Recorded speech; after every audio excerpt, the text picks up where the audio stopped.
Good afternoon, and if you haven't been here in a while, welcome to the completely renovated Rocket Mortgage Fieldhouse. My name's Carrie Busick, and I really appreciate the opportunity to be here with you guys today to talk about small business. I hope that you had an opportunity to spend some time with Austin Carr. When I think about Austin Carr, I think about things like work ethic, perseverance, passion for what he does, and a mean sense of humor. What better traits to align with a small business event, right? Westfield has a great partnership with the Cavs, and as a result, we get to use this space from time to time. We really appreciate it, so we want to say thank you to the Cavaliers organization. It's really great to be in your company today. Small business holds a place near and dear to Westfield's heart, and we know that many of you are small business owners or work in small businesses. Small businesses hold a dear place in my heart, too. As I thought about this opportunity and was preparing, I think about people in my family who built their entire life around launching a business. And now they're handing it over to the next generation. It wasn't always easy, but what they've been able to build over the last 30 years is exceptional. I think about people in my life who have tried to build something out of their passion, and they've hit roadblocks. And they just keep going back and starting again and trying the new thing, trying to find the opportunity that'll work for them. I think about the communities I grew up in. So I grew up in rural Wayne County and Medina County. And in that space, small businesses were the core of everything. It's where we gathered. They're the organizations that sponsored our sports. And for me personally, it's been some of the greatest opportunities in my career. So small businesses are near and dear to our heart. So on behalf of everyone at Westfield, especially the small business team, we're excited to share some tools and resources with you to help your business succeed. Truly, that's the heart of the Westfield brand. We champion progress, so customers are ready for risk. We understand risk in the same way that you do. We really look at it as three different types. There's the stuff that could potentially happen, and if it would, it could be devastating. So think about a direct hit from a tornado or a fire at your business where you're unable to continue. That's what people think of when they think of insurance. We think about the stuff that probably will happen. So an employee doesn't show up and you have to find somebody else to cover the shift, or some cash fluctuations you hadn't necessarily planned on. And then we think about the stuff that's really cool, the stuff that you guys do intentionally. So you take intentional risk to grow your business and help it succeed. And we want to be able to help there too. So we have access to all kinds of data and analytics, and it gives us information that we can use to help your businesses be successful when we share them. In fact, insurance isn't all that we do at Westfield anymore. That's why we took the word insurance out of our name. We used to be Westfield Insurance, now we call ourselves Westfield. We have a lot of great partnerships with third-party organizations so that we can bring information and tools to you. One in particular is Size Up. Has anybody in the group went to our webpage and tried Size Up? So Size Up, Eddie, congratulations. So Size Up is a tool that everybody in this room can access on our website. And what you can do is go out and look in your demographic area and find organizations like yours, how many there are, where they're at, and help target your marketing campaigns too. Insurance remains at the core of what we do, but it's not all that we do. So at Westfield, we applaud and celebrate the thing about small business that we love most is people. And we know that you're risk takers, adventurers, the word underdog is here, and brave souls. We know what's involved in making your passion your work, and we approve. In fact, we've built a small business organization at Westfield around you so that that organization has the focus and resources they need to meet your needs. That's why we do events like this, because we want to bring tools and resources to help. So let's build and celebrate your small businesses. Let's keep this thing going and going together. All right, so today, we're going to have a number of business leaders and experts to talk about building, creating, and protecting your digital reputation. We know that you'll take away techniques that you can use to improve your business. First up, we'll have Northeast Ohio's own Catherine Bosley. Catherine Bosley is an award-winning television journalist, writer, and motivational speaker. She's had appearances on Oprah, Good Morning America, Inside Edition, and The O'Reilly Factor. Today, she'll share her personal story about rising above cyber cruelty and taking control. Nobody thinks it can happen to them, but if it does, it can be absolutely devastating. After surviving on a global level, Catherine is here to share how she went from defeat to victory and how you can protect yourself, your loved ones, and your business. After Catherine, We'll welcome a panel of local business leaders to the stage to hear about some of their experiences and how they've built their online reputation. So thank you again for being here today. Please join me in welcoming Catherine Bosley.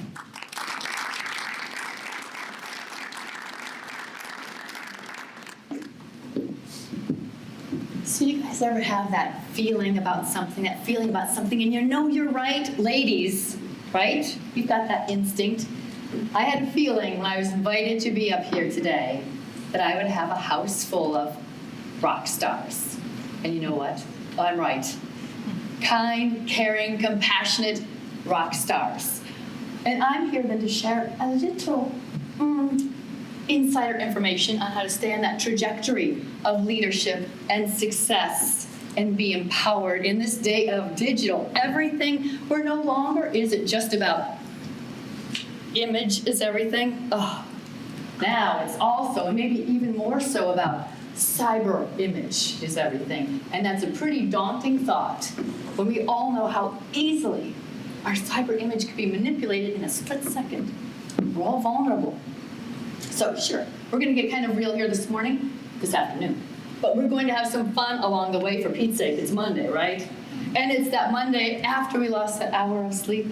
And we're all blessed to be right here in the home of the Cleveland Cavaliers. So we've got some basketball spirit going on, right? Which means a few of you, I'm sure, need a basketball, right? Yes. There you go. Oh, disaster. Hold on to your coffee. Ready? Who else? We got a couple more. I can't throw that far. There you go. Come on, guys. Oops. Yes. Wait. We got a couple more. I want to make sure that these basketballs get out there and bring a little spirit. Ladies. Ready for action. Gonna try you guys again. There we go. All right. Wonderful. Now, so yeah, we're getting kind of serious, but we're gonna have this fun along the way, and I want everybody who has a basketball to please stand up. One of my favorite things to do is to talk about hopes and dreams for the future, right? Hopes and dreams. We can all relate to them. And you know those NBA players who are here all the time, they probably had their hopes and dreams of being NBA stars since the time they were small. So, what are your hopes and dreams right now? What is it you guys dream about? I know our dreams change, right, throughout our lives. They change just a little bit. So what is it that is your hope and your dream for your life right now? All right, those with the basketballs. What's your dream right now? Right now, that we resolve this whole coronavirus thing so that we can just get back to some sanity sort of thing. Looking forward to an amazing spring, and from the bigger picture is hope that our company continues to grow. We became an ESOP, and that economic equity can be realized by our staff. There you go. Thank you. Who else with the basketball? What's your dream right now for your life? Personal, professional, yes. Finish the next 4 or 5 years of my career strong, and then start looking to retirement. Exactly. About retirement. Yeah. I think it's shorter term, hoping that my grandchild that's on the way is born healthy. Love to hear that. Yes. Hopes and dreams. I mean, maybe it's to move to that next ladder in your career or start your own business. What's your dream? I dream that every little girl grows up a little more confident. Important. So important. Especially after we had our great Sunday. Okay, your dream. I've had my consulting business for 30 years, and my dream is to continue to help people who work in manufacturing companies recognize their potential and reach it. Oh, professional, just great. And last but not least, oh wait, I got 2 more. Yes, your dream. My dream is that my children, I have 8 of them, are successful and live in a world that we're all proud of. Oh, wonderful.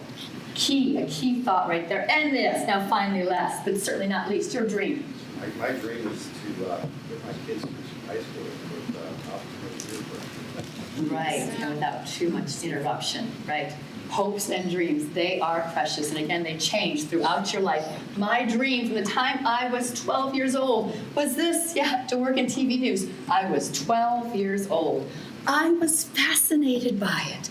So all through high school, all through college, nose to the grindstone, never strayed or did anything I shouldn't do. I was certainly a goody two-shoes because I was focused on this dream.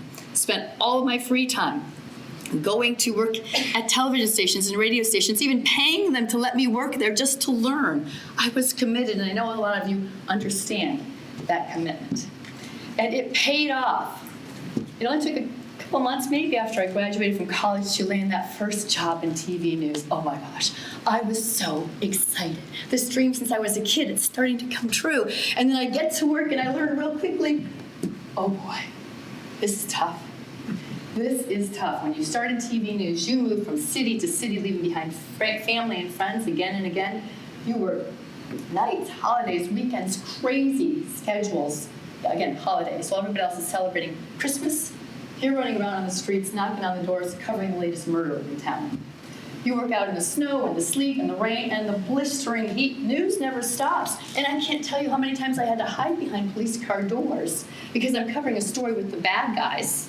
And bullets could start flying at any time. Dangerous. And do you know, when you begin in TV news, the pay is a joke, right? Yeah, so the more I did it, the more I was sure I loved it. And indeed, I wanted it to be my forever and for all to see. And I knew eventually it would get easier. So about 5 years into my career, I landed my job back in my home state of Ohio, surrounded again by family and friends, working a Monday through Friday job, eventually an anchor job, finally making some money, and who knew my Mr. Right would be hiding in little Youngstown, Ohio. I got married. My dream was coming to fruition beyond my expectations. I was on cloud 9. And then, Christmas morning, 2003, we're getting ready for a house full of guests. And I noticed there's a message on our answering machine. I can't wait to hit play. Maybe it's someone calling to wish us a Merry Christmas or a guest wondering what to bring. When I hit play, everything changes. Hey, Rick and Catherine, or should I say Rick and Kathy from Kent. Just want to let you know that the video from Girls Gone Wild has hit the Youngstown area. You're being shown Catherine or Kathy from Kent, as you know. I guess that's your stage name. It's being shown from everywhere from Channel 21 to Irish Bob's to Royal Oaks Bar and Grill. Everyone's seen you in your full attire. Honey, your days are over. You think you're such a prissy little bitch, but your days are over. Have a very Merry Christmas. So, nearly 16 years later now, I have to say, every time I hear that message, my heart sinks. And for a moment, I hate myself all over again. Even 16 years later, I don't know who left that message. But I knew exactly what she was talking about. Yep, she was talking about that night in Key West, Florida, on vacation with my husband. We were there to celebrate our 1-year anniversary. We were also there to celebrate the fact that I was still alive.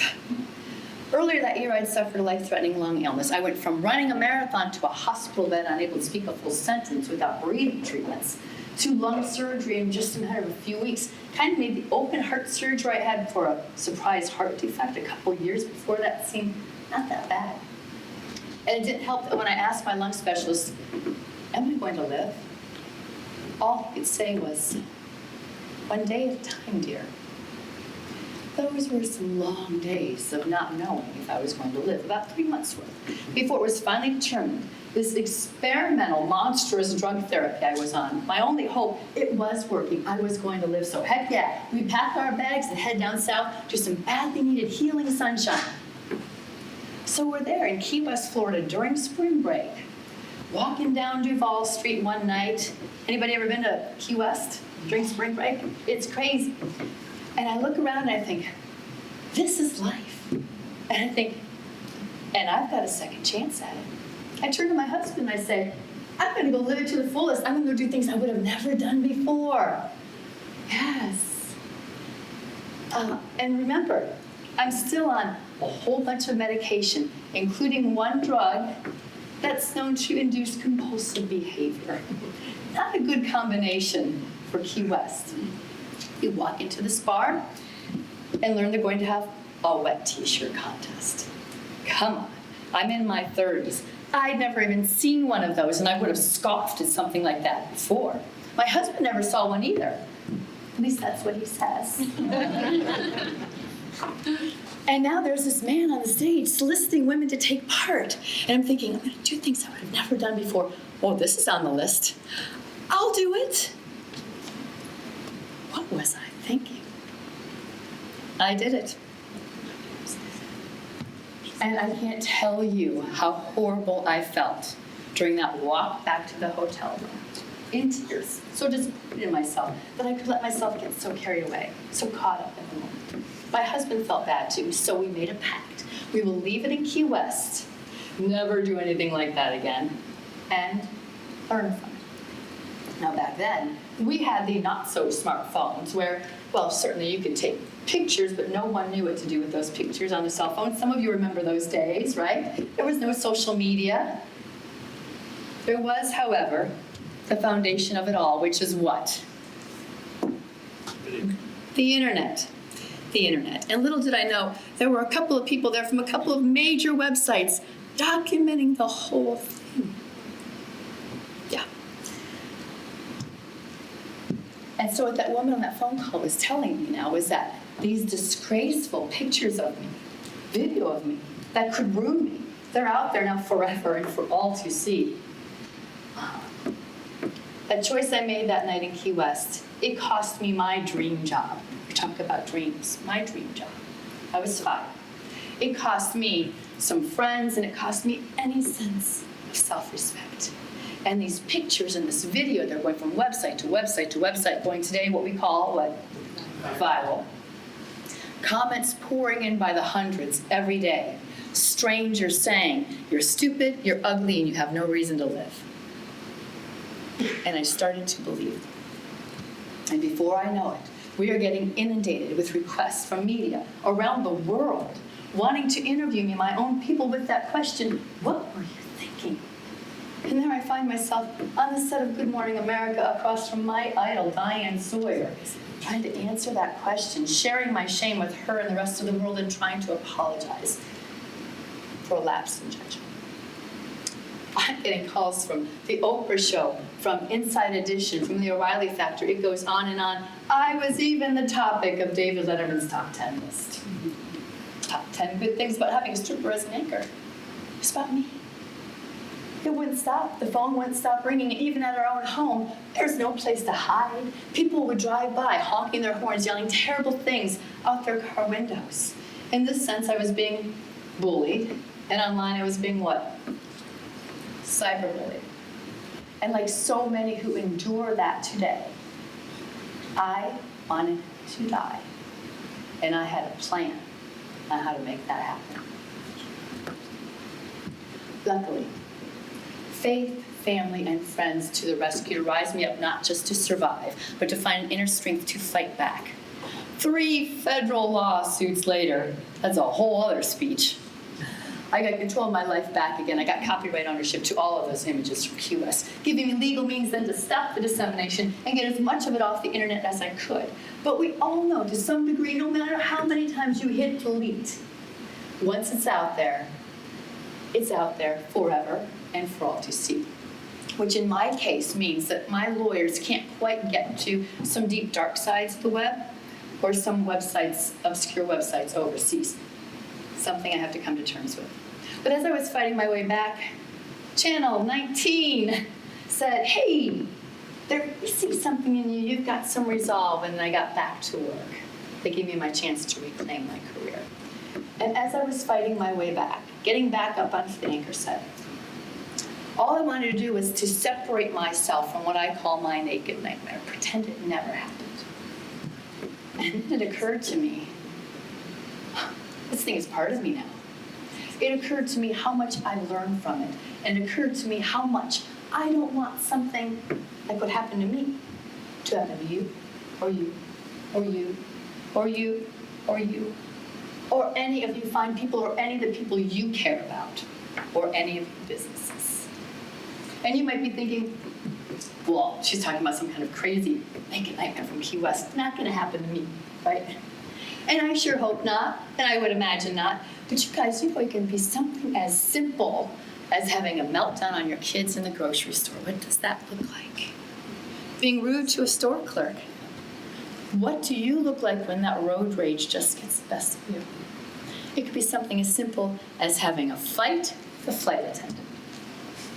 This woman, high-level executive with the state of New York, she's put on a flight. Not happy that she's in the back of the plane, not happy that there's a kid sitting in the row with her, a baby. She gets up and asks the flight attendant, would you please move? And the flight attendant says, I'm sorry, there's nowhere to move you. This woman stands up and has a tantrum on the flight attendant, threatening the flight attendant's job. The whole time, there's someone recording everything. Puts it up online. What happens to that video? It goes viral. Then what happens? Fired. Who? Who gets fired? The high-level executive, not the flight attendant. No one is immune. We are all going to do things we regret, right? We're all going to make mistakes because we are all what? Human. We're all going to have those times like I did where you get caught up in the moment. But right now, it is so important for us to understand this thing that we seem to not be able to understand.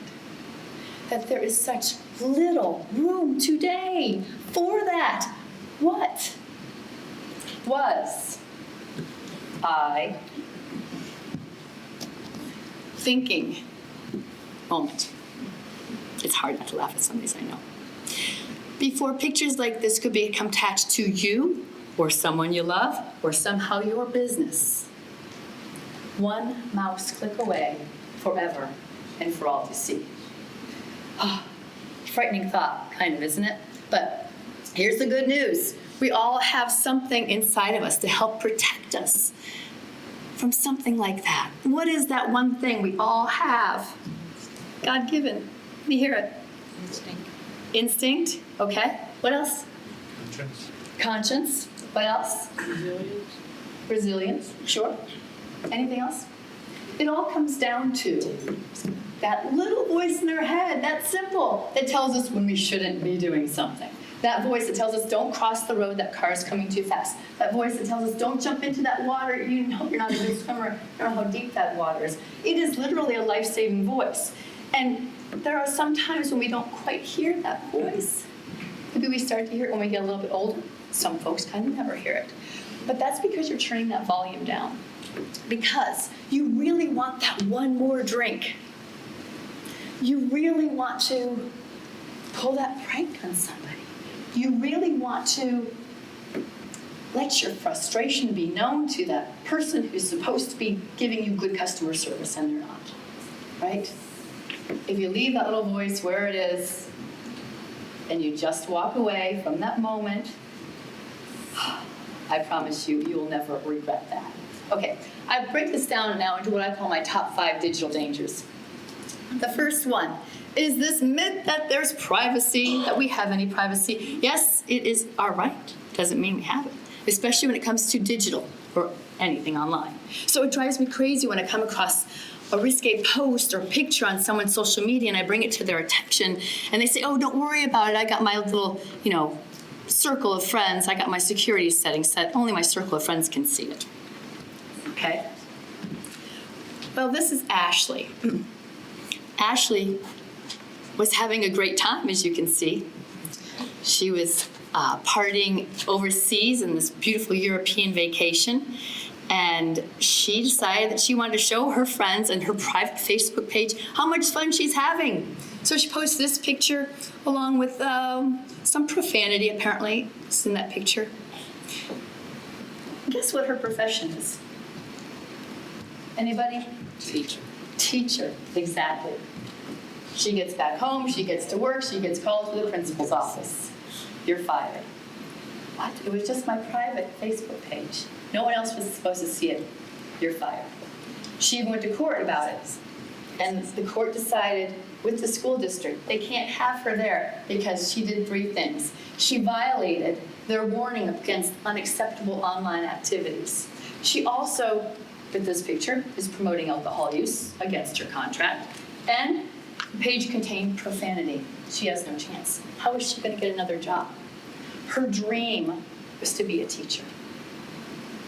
She thought there was privacy online. She thought she could depend on that privacy setting. Then there's this other story. We'll call this young person Sam. This is based on a very true story that breaks my heart. So Sam is in college. And from the time he was little, it was noticed that Sam was an incredible performer. So his dream was to go on and be a world-class performer on a world-class stage. Sam gets this phone call during his senior year in college from a global production company. Sam, we love your work. Come work for us. As soon as you graduate, we've got a spot for you. Give us a call. We'll get things going. Sam is thrilled. So Sam, he's on campus and he's hanging out with one of his friends one afternoon. They're sitting outside having lunch, and Sam looks over and notices there's a weird-looking contraption next to him, and he picks it up, and it's a bong. And Sam has never taken part in bong activity, never intended to. He's always focused on his dream, but he thinks it's kind of funny that suddenly he's in possession of this thing, so he's asked his buddy, hey, take a picture of me. And he pretends to smoke it. Friend takes the picture. He puts it on his private Facebook page because he knows his buddies are going to get a kick out of this, and that it's a joke, because he would never do anything like that. And one friend in particular gets a heck of a kick out of it and does want to share it with a few more people, but he can't because of Sam's privacy settings, but he can what? Screenshot it. Screenshots change the game. If we had ever had anything that resembled privacy on the digital world before, screenshots changed the game. Screenshots it, shares it with a few more friends. Now they're sharing it with strangers. Now it's being shared all over campus. Now the whole community has it. And now Sam graduates. He's packing his bags to go claim his dream job. He calls his people, and they say, oh, Sam, sorry. You know, we did a little more research on you, and we came across something that would indicate you don't quite match our brand. Good luck. Click. Because Sam thought that there was something that resembled privacy online. And you know that every time you take a picture, even if you don't share it anywhere, it's automatically being shared up into the cloud, and that cloud has been hacked into. Okay, digital danger number 2. Pictures and posts we can control. Never before have we had such power to sabotage ourselves in a virtual split second as we do now. And one of the biggest culprits is this. Pretend this is my cell phone. What am I doing? Selfies. Who wants to take a selfie with me? Come on, someone's going to take a selfie with me. I think, Jeff, were you going to take a selfie? Come up here. Let's get everybody in here. We're rocking it here. Okay, everybody, we're going to smile, right? Smile, yay. Super cute. Yay, wonderful, thank you. Selfies are fun, I get it. We have selfie parties in my world, and I'm sure some of you are going to be taking selfies tonight when you're here, right? It's part of the party. Here's the thing, though. With pictures and posts, you allow yourself to be part of pictures and posts. We can control, because there's so little in this world we can control. You've got to take inventory of everything going on in these pictures on 3 levels. Number 1, what's going on behind you? Are there a bunch of empty beer bottles? Is there signage back there that you don't want to be affiliated with? A political sign, maybe? What are other people doing in your picture that you don't want to be associated with, right?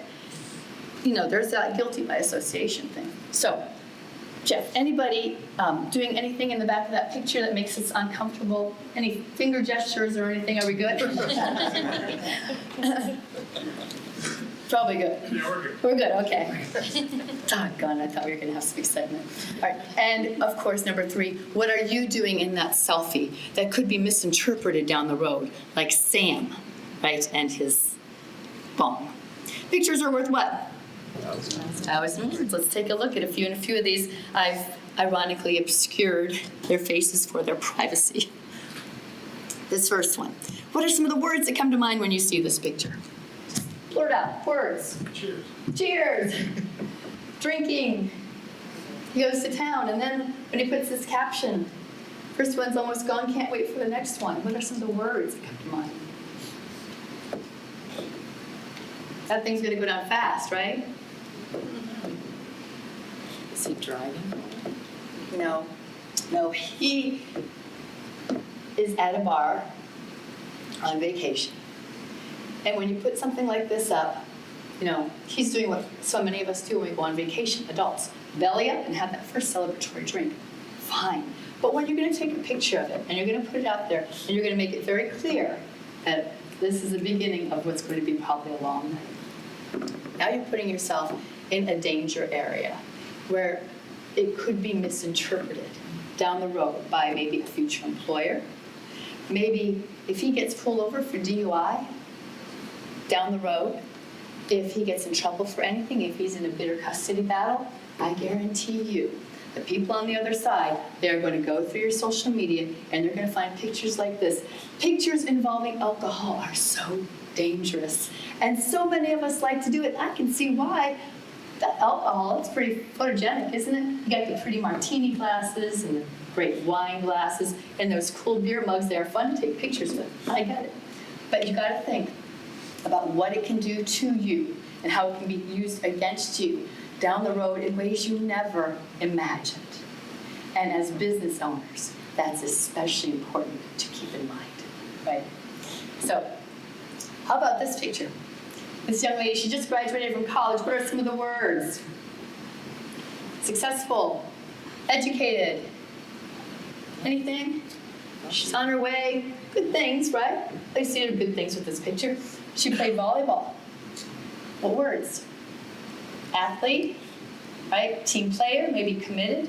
And then this one, I love this one. It's with her grandparents after she graduated from high school. So, love, family, wholesome. Oh my gosh, isn't this a business owners? Would you hire her? If you're looking for someone to do a little, maybe administrative work, she's certainly. Now, look at this. A little bit deeper into her account. You got this picture, and you got this picture, and you got this picture. And these are relatively mild compared to what's on her page. And now it might not seem fair, and she's beautiful, but unless you're looking to hire a lingerie model or someone with a lot of sex appeal, I would imagine most employers are going to pass on her. And there was a survey done by CareerBuilder.com just recently that showed 70% of employers will go through your social media. They will Google you before they even think about looking at your resume.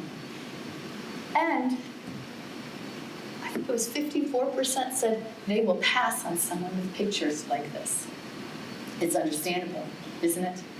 And then this picture makes me laugh because I have to say, I can see myself in that sometimes. I know a lot of you ladies might agree with that. A hard work week, kicking up, throwing back your hair, throwing back a little vino. Oh, a vulnerable moment though, don't you think? Why let someone capture this and put it up there? And then she goes on and she adds this text to it. Not better than sex, but it will do. Now this is going to be attached to her forever and for all to see. And I'm going to give her a little bit of a break because she is at a restaurant called Better Than Sex Desserts. So she gets a little bit of a break there. Oh, this picture makes me laugh too, and it's got to make you laugh. Key West can be a dangerous place. So yeah, she found a t-shirt that says, I pee in pools in Key West. And then she makes sure that she confirms that with her caption. So, and it's probably just silly. It's probably just she's having fun. But when you think of the words that are associated with this picture, maybe we're thinking of a little bit reckless. Maybe we're also thinking about a little bit irresponsible. And when I bring my presentation to schools, there's always a principal there. And I say, imagine this is a teacher. And she's very, very qualified, an award-winning teacher maybe. And she wants to come back to her hometown where she's from. And she wants to teach. Would you hire her? And they all say no. Because as soon as they have a problem with a parent who has a problem with this teacher, this picture is going to surface. And again, out there forever and for all to see. Now this picture breaks my heart because this is in Wisconsin, a town called Baraboo, Wisconsin. And these are a bunch of juniors, high school juniors, and a dad lines them up on the courthouse steps. They're about to go to their junior prom. And dad's going to take a picture of them all. And right before he takes the picture, he says, everyone give the Nazi salute. That's what they're all doing. I want to think that these guys maybe didn't understand the severity of the Nazi I think salute that they did. being attached to them forever and for all to see. What a shame. So you see the young man up there on the right, he's not doing it. And he was interviewed and he said, I didn't want to take part. I couldn't get out of there fast enough. It all happened so fast. So my piece of advice always is to, when you're in a situation like that, get your face out of that picture, just turn around. That would have made a difference. Now, his face, even though he's not doing it, is still part of this picture. Now, the dad right away was told, get that picture down, that's awful. He took a lot of grief and he's like, oh, it's just a joke. He takes the picture down. About a year later, when I went to speak in Wisconsin, not far from Baraboo, someone told me about that. It took me a split second to find it because it's already out there again forever and for all to see. Once it's out of the bag like that, there's no bringing it back. And that is certainly heartbreaking. Now, I know that you guys know that these pictures are all pretty mild compared to what's going on, especially with young people. And I'm going to bring this up just for a quick moment because there are some things you might not be aware of when it comes to sexting. So sexting, it takes place in groups all the way from the tweens, which is really unfortunate, all the way up to grandparents, which is kind of unfortunate too. I'm not going to talk about anyone under 18, because under 18, sexting is illegal. It's a crime, and it's a whole different game. But what I am going to talk about is sexting amongst adults. And it is a big thing, and I bet you there's someone in your lives, if not yourself, who might take part in a little bit. And listen, I understand some people think it adds a little fire, a little spark to the relationship. Here's what it does. It is like playing with fire. Absolutely. There are a couple of risks that people don't ever think about. And the risk number one, of course, is the virality of any picture involving nudity. Of course, mankind, we are fascinated by nudity. We wouldn't be here if we weren't fascinated by sexuality, sensuality, anything connected to nudity. So of all pictures that end up getting in the wrong hands, cell phone is lost or stolen, someone hacks into a computer, something like that, or someone betrays a trust. That picture that's out there will go viral quicker than anything else. I'm sure you're all aware of that. And you don't have to go viral globally for it to bring down your world like I did. All you have to do is go viral in your world for it to make your life a living hell. Number two here, porn potential. And this is something that is quite eye-opening. There are double, triple, X-rated porn sites out there. They have experts who are really good at what they do. And they are constantly searching cyber for skin, constantly. And as soon as they find it, they grab it and they slap it up there on their websites. With your age attached, with where you're from, with anything they can find about you. Up there on their websites now, and good luck getting it down. And the younger the person involved, the better for them, apparently. And some people say, well, what if I just didn't include my face in a picture? And so, common sense, sure. Technology is so far ahead of us. Do you know every picture that you take is embedded with a code that will trace that picture right back to the device where it was taken? Your cell phone and your name attached. It doesn't matter. There is no such thing as safe sexting.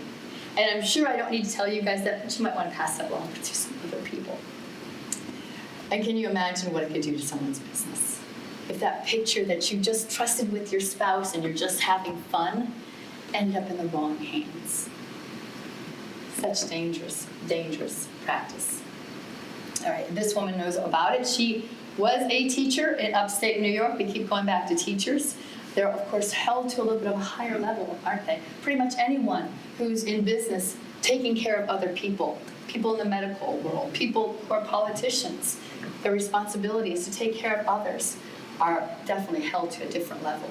So she's getting dressed for work one morning, and she decides she's going to take a nude selfie, and she's going to text it to her boyfriend. And she does. It's great. They have a little fun with it. 3 years later, she never hears anything about it. 3 years later, that picture is All of her students have that picture. All of the staff has that picture. The whole community has this picture of this woman because she just trusted that she could send this little sext to her boyfriend. What happened to her? Got fired. How is she going to get another job? Now, she is suing. She's issuing a multi-million-dollar lawsuit against the school district. It might be the best thing that ever happened to her. But for right now, this is her naked nightmare. And it is a reality. Okay, also with pictures and posts, we control. This is so important. We are so hyper-connected today. So the distinction now between your personal life and your professional life, oh, the line is blurring, isn't it? Which means everything that you put out there, every post, every picture that you put out there, it's not just about you anymore. It's also about representative of your family, representative of your workplace, representative of your church, representative of any circle that you hang out with. There's this television anchorman, very, very popular, and for some reason, well, he allegedly decided to tweet a picture of male genitalia to a few people, and it was found out. And then he became the news, like I did, and he was fired. Bad enough, but he has a teenage son. A few days later, this teenage son was found dead in his bedroom. Speculated, it was a drug overdose, but it's speculated that maybe this is just too much for the son, that he's now associated with this thing that his dad did. So it's so important to understand that everything that we're doing out there on our social media, everything we're doing out there in the world, when it could be misinterpreted, could come back today and haunt not just you, but others that you care about. Our pictures and posts we can't control. Real quickly, I want to talk about surveillance cameras because we need surveillance cameras, right? We need it to track down the criminals, keep track of crime. Gotcha. But do you know that surveillance video, surveillance pictures, there's no regulation. So, say you are at a gas station and skirt goes flying up wildly, little Marilyn Monroe thing going. Or you're putting air in a tire and you're bending over and aggravated with the tire, not thinking about how much you might be showing from behind. The person who is capturing this on surveillance video, now you are at their mercy because when it happens in public, it is fair game. That's why you see news being able to use surveillance video at their whim. When it happens in public, it is fair game. There's no regulation on that, so you always want to keep in mind, always understand that there's probably a camera on you. How many times do you guys think from the time you walk out of your house, you go to work, you go pick up the kids, you go to practice, you go out to eat, you go shopping, how many times do you think you are on camera in one regular day? Any guesses? The latest survey showed about 75 times, which is pretty much always. So you've got to always remember that. Pictures and posts we can't control, just to be mindful of what you're doing, what it might look like at the time. Then there's this. We're all walking around with our cell phones, right? You never know when that's someone else's cell phone is pointed at you. So recently my husband and I, we were in Nashville, and we came across these two young women having a blast, two sisters, one of them clearly very drunk. And she starts dancing wildly on the sidewalk in front of us. Blue gestures, profanity, a heck of a show. Kind of reminded me of the show I put on in Key West. So in a bit of a panic, I turned to her sister and said, "You've got your hands full." Before I could say another word, though, the dancing sister, she stops and she snaps at me and she says, "You only live once." Arm in arm, they go walking down the sidewalk, followed by so many of these cell phones that are pointed at them. What are people going to do with those pictures and that video they're taking of those young women? What are they going to do? Probably going to post it, right? Hey, look at the crazy time we're having here in Nashville. What's to prevent those images from catching up with those young ladies down the road? Listen, I was 1,400 miles away in my situation. This was before social media. It only took 9 to 10 months to catch up with me. You don't ever want to be someone else's social media gold moment. Again, it's about using that little voice inside your head that tells you, I probably shouldn't be dancing wildly on the sidewalk with all these cell phones looking at me. It's about empowering yourself, sharing this kind of information with others to empower them to protect themselves in this day of digital everything. Okay. Written words. Now, this is funny because written words, of course, we're thinking, oh, there's nothing as powerful as pictures that are worth 1,000 words, right? Written words can be so incredibly powerful, especially in this political climate we're in. When you see someone posting something on social media that you so disagree with, and you just want to slam at them, right? That's what we do.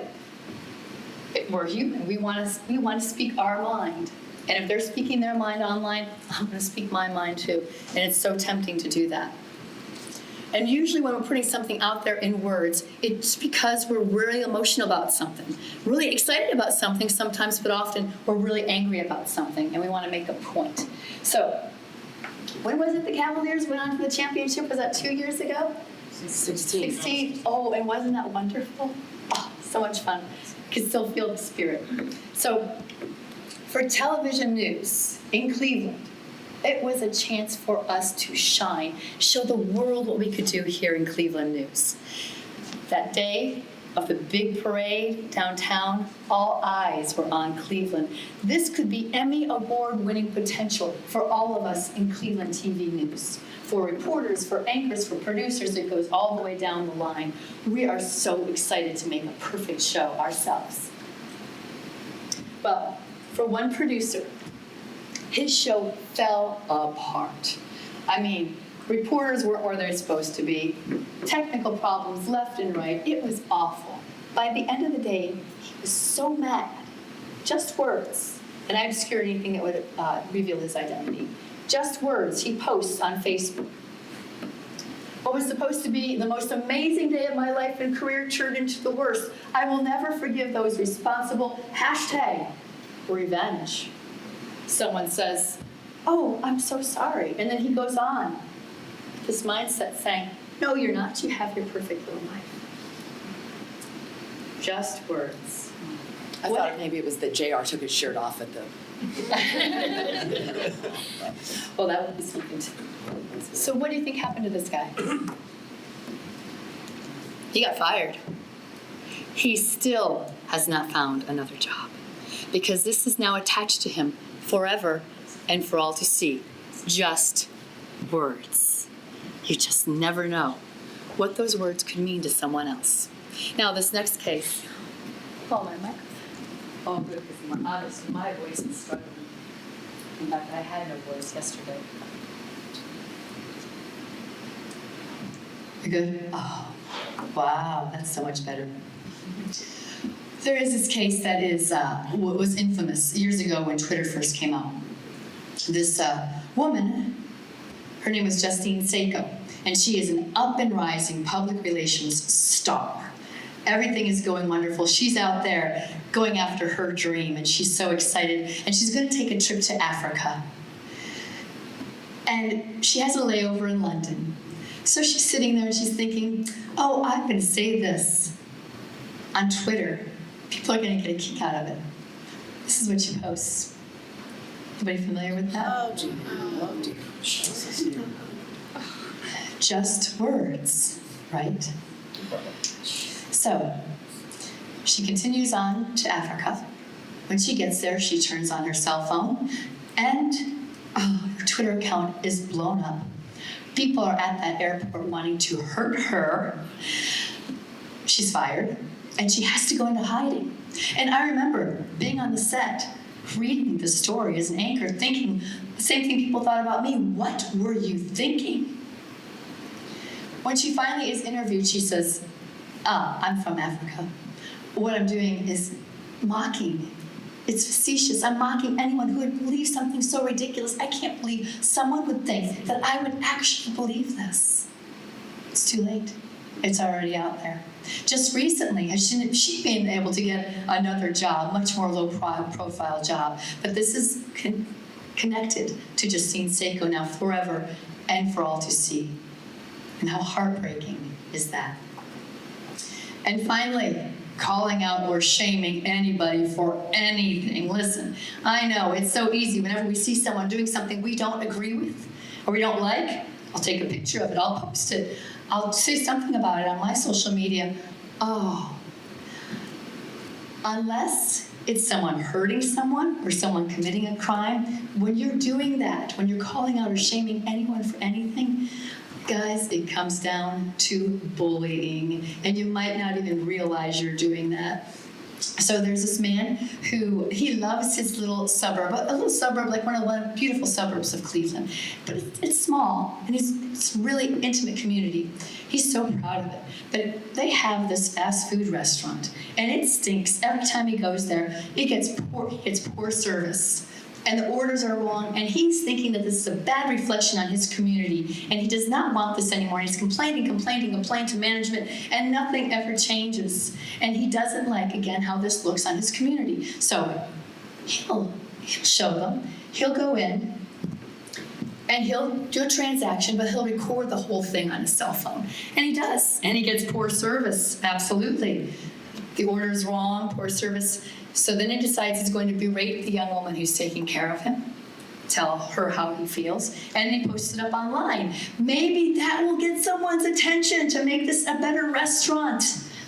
He's calling out, he's shaming, but he's thinking it's going to make things better. What happens then? That video goes viral. What happens to him? People spit in his food the next time. Pretty much.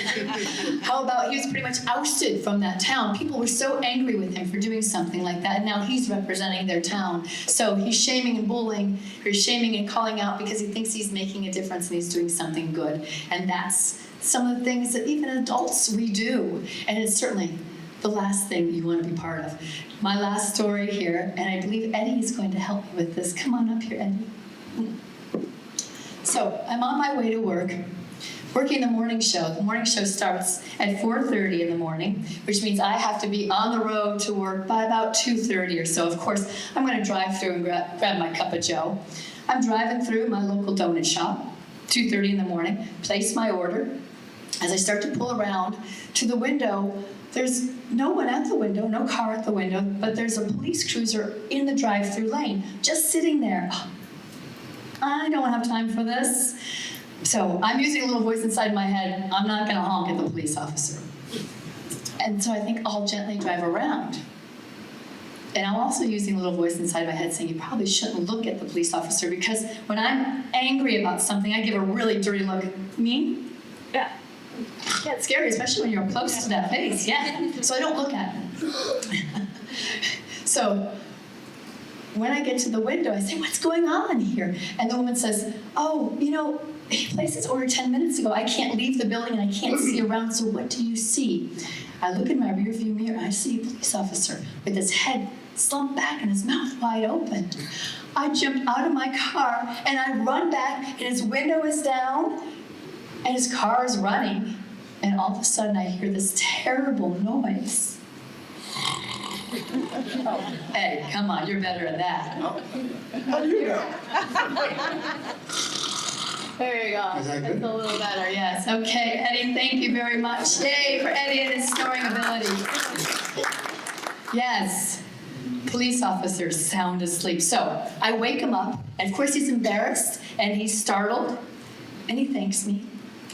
And as I walk away, I make sure to tell him to remember this next time he pulls me over, when I'm not using my voice inside my head with my lead foot. And as I drive away, I'm thinking, holy moly, a police officer sleeping at a donut shop. What if I would have taken video of that or a picture of that? And he was sound asleep. I could have had plenty of time to record some great video and posted it up on my social media. Oh my gosh, we're talking about social media gold moment, right? People would have liked it, people would have started following me, I would have been a star online, which I'd never want to be again. And then what would have happened to him? Because this would have been news, I can guarantee you. We don't pay police officers to be sleeping at donut shops with a car running, with a gun on them. So many things that are wrong in this picture. What would have happened to him if I would have posted that picture out there or the video? He would have gotten fired, right? What else would have happened then? Maybe his home life isn't so good once you get fired. Maybe his dream job, of course, was to work in law enforcement. How is he going to get another job now that he's known as the sleeping police officer at a donut shop for the rest of his life, forever and for all to see? I did take this to my station, And I asked around, I asked people, what would you have done? Some people said they would have taken video. Not necessarily posted it, but just to have it. Okay, fair enough. But you gotta always think about what, as much as it could be fun for you, as much as you see something in there that might be calling out or embarrassing someone who's a friend and you think they're gonna take it as something silly, what it could really do to them, because there's something so brainwashing about seeing yourself getting attacked online. So much so that we have young people, especially young people, committing suicide over it. So it's really about being kind online, asking consent to take video or pictures of someone, number one. Number two, asking consent to post all of that stuff online. It comes down to consent, which everything does when we're talking about kindness and respect for others, and especially when we're talking online where you just never know what's going to happen. And the last thing you want to do is be a bully, because once you're a bully, there's one thing that I actually am encouraged about when it comes to bullying is once we find a bully, what goes around comes around, back to that bully, and then the bully is known as a bully forever. So you don't want something like that. Now, I know a lot of you know all of this stuff, but maybe I'm shedding a little bit of a different light on it, giving a little bit different perspective for you. And maybe some of you are thinking about, a picture or post maybe you shouldn't have put out there, maybe a political statement or something that you shouldn't have put out there because now it's going to be attached to you forever and for all to see. Or maybe you're thinking about pictures or posts that some of your loved ones are taking part in, some of your employees are taking part in. Here's a couple of things that you need to do. Number one, of course, delete. Number two, for every picture and post that you delete, populate your social media with the good things you want people to know about you, people to say about you, people to see about you forever and for all to see. Now, as much as I am about stressing it is out there forever and for all to see, as much as I'm about stressing no one is immune, I am also here to say cyber cruelty, cyber catastrophe, whether you brought it on yourself like I did because we're all human, or you happen to be the target of it for no known reason. It's survivable. I'm living proof, and I'm so glad to say that. And when I look back at how I survived, I break this down into what I call my pact, which is certainly empowering not just for anyone who's enduring cyber cruelty or cyber catastrophe, but who's enduring anything in life that is challenging and feeling like it's bringing them down. All right, first of all, your people. And so often when we experience something that's hurting us that we're embarrassed about, we don't want to tell someone else because it makes it spread even further. It feels worse. So you've got to talk to your people. If I didn't have my faith, family, and friends, I wouldn't be here right now. People. And sometimes it's just that one person that's your army that you turn to. That one person can be a life-saving person. And it's so important, especially for young people, to know when they go in their rooms and they just watch the cruelty come at them on their cell phones without telling anybody about it. You need people. This world is about people. It's not about digital media. It's not about social media. Our world is about people. You guys know that. A is for abandon. Abandon that source of cruelty that's coming at you. Get off of that social media. Get away from those people who are hurting you. Because the more you're exposing yourself to it, the worse it's going to seem unnecessarily. Again, it's about a brainwashing, abandoning. Go spend time with your kids. Go spend time with a new hobby. Go for a run. Go hang out with your spouse. Get away from it. C stands for connect with professionals who know about this stuff, like myself. And there are so many anti-bullying websites out there, and they're not just for individuals. They're out there for companies and professionals and entrepreneurs as well. Entrepreneurs are at the mercy of social media and the digital world in so many ways, and so are small businesses. So again, it comes down to empowering by connecting yourself with those people who can help you. Sometimes it's law enforcement, sometimes it's lawyers, sometimes it's counselors. And this is my favorite one. This too shall pass. Will you please indulge me on the count of 3? Say this with me as loud as you can. 1, 2, 3. This too shall pass. Oh, absolutely. How many of you have been through something in your life that you're sure this is the end of you, you're never going to get through it? How many have been through that? Right? Show of hands. Come on. Everybody has been in that situation. And what happened? You're all here. You all got through it. And what else happened? You got stronger because of it.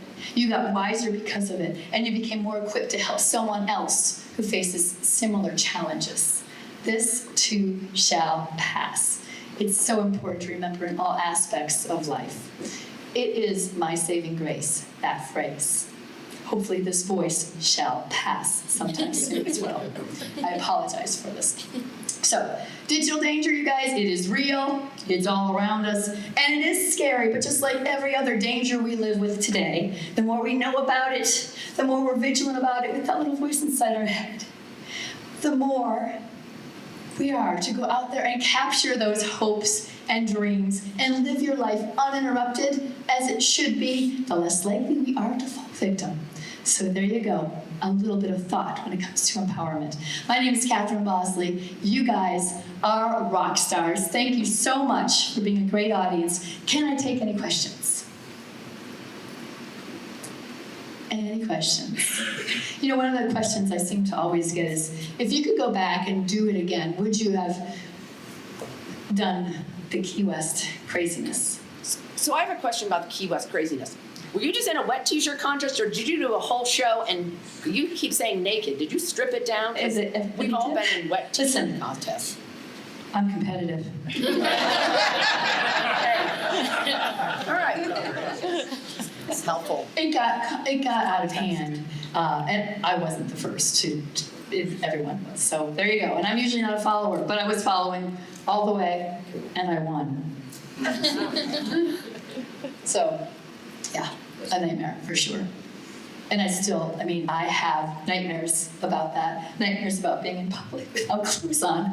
I know we all do, but I think mine's taken to a different level. So again, back to, if I could do it all again, would I or not? And there was certainly many, many years where I said, of course not. Today, I would, because this gives me this platform and this opportunity to go out and make a difference. When this subject, this topic is more relevant than it's ever been, isn't it? Again, when we see so many people whose lives are being destroyed, right? Think about some professional ball players. They tweeted something when they were 16, maybe a bigoted comment, maybe a comment against women, and then they're up for a draft and they can be superstars. But people will go back, reporters will go back, and they will find those comments. And then their dreams are ripped away. That's why I like to talk about dreams, because the more you realize the importance of your dreams, the more you realize the risk in your personal life, with your family life, with your business, the risk of irresponsible social media, number one, and irresponsible behavior, unfortunately, when you're out in public, number two.